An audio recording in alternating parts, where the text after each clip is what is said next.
Making labels and making sure that they print and cut versus cut every single little letter off. This is how. First, I'm just going to get a rectangle off of Google real quick just so that I can use it as my border and show you. I have made labels for my spices and I did two labels. And for me, I print then cut similar to this with a little design and it's super cute and it's in my other video, which I can tag here. But for my mom, I actually did vinyl layered on top of vinyl. So it's really up to you, the look you're going for. I added the grid because of the fact that if you can see through it, it will cut through it. That's my, I guess, thing. Like, that's what I remind myself of is that I can see through it, make sure that it's something solid.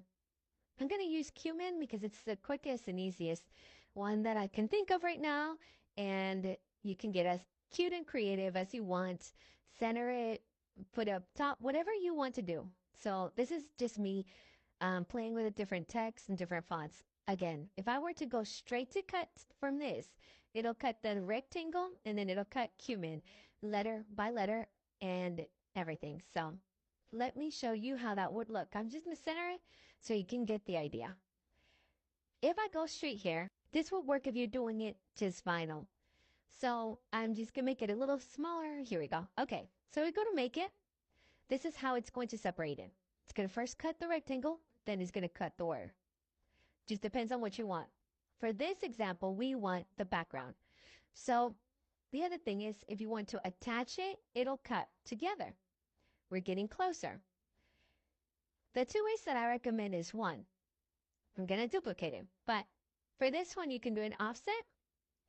And once you hit offset, before you click on anything else, go to actions and contour because you need to make it solid. So click on everything except the outer layer, which is that first image. It's always going to go gray, but that's not a problem because you can always just change the color. So I'm going to get real close to it. Click on the actual gray part, change it to white. Now my printer does not have white ink, so I know for sure that even if I put it white, it's going to be clear. All right, done.